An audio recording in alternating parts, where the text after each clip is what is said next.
Thank you, Mr. Blanco. I first want to thank the sponsors of this wonderful event. First Student, Savannah Morning News, and everyone who made tonight possible. This is an amazing way to make Savannah teachers feel that our hard work is appreciated. I would also like to thank Dr. Lockamy, Dr. Buck, and the members of the school board for their leadership and continued support of our teachers. After meeting teachers from around the state, I now realize how special the relationship is between Savannah's teachers and our district leaders. We appreciate the time that you take to listen to and support the teachers in Savannah. Finally, I'd like to thank my parents for inspiring me to teach, and my wonderful husband, Mark, for supporting me through this journey. This year has been an amazing experience. I have been honored to represent Savannah's great teachers. I've had the opportunity to share all of the wonderful things that we do in Savannah with other educators from around the state. I've learned a lot, and I have truly grown as a professional. As an AP government teacher, 2012 was a dream. The final stretch of the presidential election lined up perfectly with the beginning of the school year. And the positions of Romney and Obama captured the opposing viewpoints of the American public. My kids got as excited as I've ever seen them. And they had a lot to be excited about. Every debate mattered. Polls were incredibly close. There were even projections of a possible tie. My students were not only learning election strategies, they were exploring real issues that could impact their lives. I was proud of the classroom environment that we created. Then, just as we were getting really close to the finish line, I was presented with an amazing opportunity to attend the Georgia Educational Technology Conference. But there was a problem. It meant I would be in Atlanta on election day and the days following it. My classes were supposed to spend those days doing a presidential election analysis, comparing my students' carefully crafted predictions to actual results. I can't tell you what a dilemma this was for me. By this time, my kids were really into the election. They were debating each other about the political impact of the Libyan consulate attack, and they were talking trash about which candidate was going to eventually take Ohio. It was as if Georgia had made it through the entire football season, beat Florida and everything. And suddenly, I was going to tell my players that their coach wasn't going to be at the SEC championship game. I seriously considered skipping the conference, but deep down I knew that me being there would benefit my students more than me not being there. As the election grew nearer, I kept the news of my upcoming trip a secret. I was determined to find a way to do both, attend the conference and experience the election with my students. With the help of technology, I figured it out.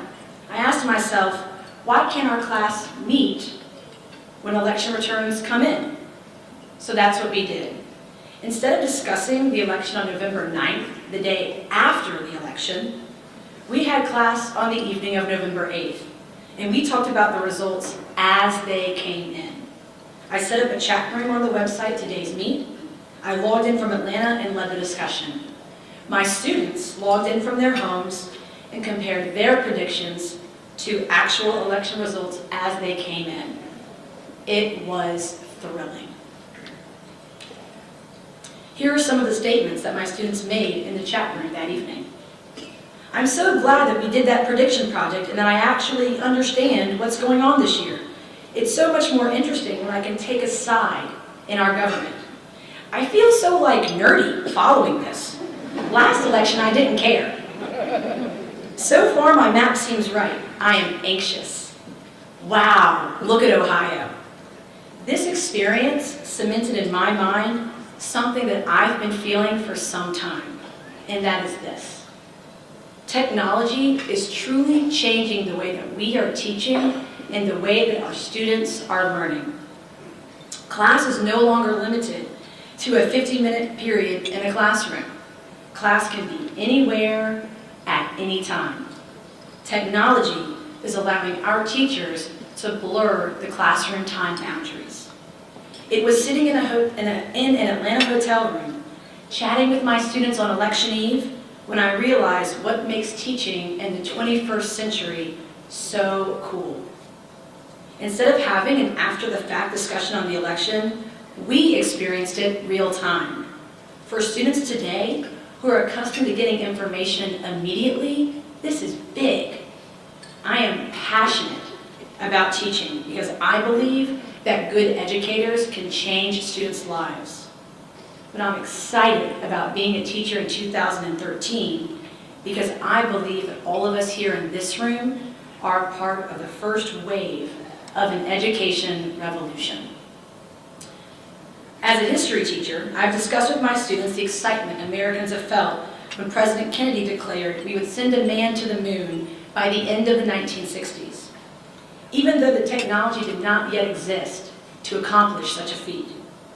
But most of you in this room can affirm this was a time of radical change, unbridled optimism, and rapid development in the fields of science and technology. Kennedy envisioned a new frontier and wanted the U.S. to lead the way into space so we could build it, as he said, with instruments of knowledge and understanding. That's music to a teacher's ears. The American public felt that anything was possible, and land on the moon we did. I am convinced that teachers today are on the verge of another moonshot. Technology is developing at a dizzying pace. We don't have it all together yet, and the tools aren't quite where we need them. But a new age of education is imminent. And just like America led the world in developing technology to land on the moon, the U.S. again is in prime position to use cutting-edge technology to lead the world in revolutionizing education. For the first time, we can make our lessons relevant to the world that students are experiencing around them as the world changes around them. We are not stuck in the confines of our classroom walls. Learning has become a continuous process inside and outside of our classroom. If you all look on your table, you'll see a gold card with a barcode. It's also called a QR code. And just as I instruct my students, I would like for everyone to take out their smartphones, which in my classroom is referred to as their learning devices. And if you have a QR reader on your phone, please scan the QR code now.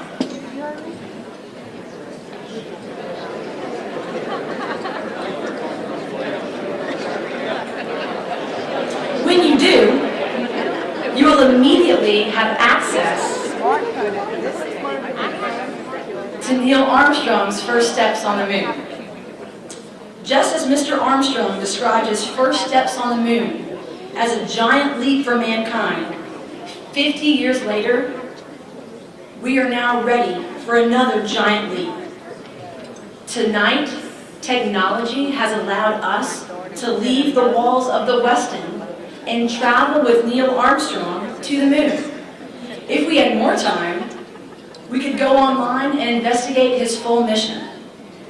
This new world of learning gives teachers the tools to allow students to be active learners. Students can play a more vital role in shaping their own education and their futures. When students are engaged in this way, learning becomes more relevant and more meaningful. Teachers, in your gift bag is another QR code that will send you to a site with ideas and strategies for integrating more technology in your classroom. Enjoy. Teachers are at the center of this revolution. We are the ones who work with students every day. While we may not create the curriculum, we ultimately design its implementation. For this reason, I see us as the pioneers. It is our challenge to figure out how to maximize the benefits from this change and minimize the downfalls. A colleague in my department has recently received a grant that will put a Google Chromebook in the hands of all of his U.S. history students. His class will now go paperless, and his students will be able to investigate a variety of sources to learn about U.S. history. In his classroom, Students will research with a purpose, and learning about history will no longer be as flat as it is in a textbook. Technology not only helps teachers today reach their students differently, students can engage in the content in ways that they never have before.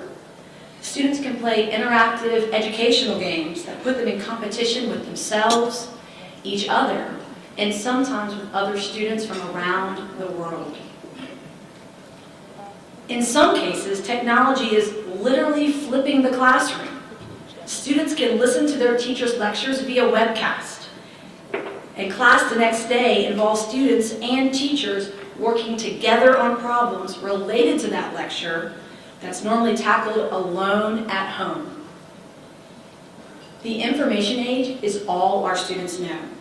It defines their social interaction, and it will be essential to the workforce that they will eventually join.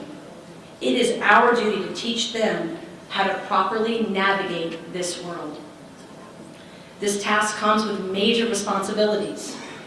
In our students' world, information is readily attained, but it does not disappear easily. It is our job to teach them how to use this change to their advantage. Technology will never substitute good teaching, and it can't mask bad teaching. But today's tools allow good teachers to be that much more effective. You all are here for a reason. Your colleagues selected you not only as an outstanding teacher in their school, but as someone who leads other teachers in your building to do great things. I challenge you tonight to try something new. Incorporate more technology into your daily teaching. Join Edmodo. Try a flipped lesson. Assign your kids to play an interactive educational game. This room tonight is filled with some of the best teachers in the country. It's 2013. Anything is possible. Let's shoot for the moon. Thank you very much.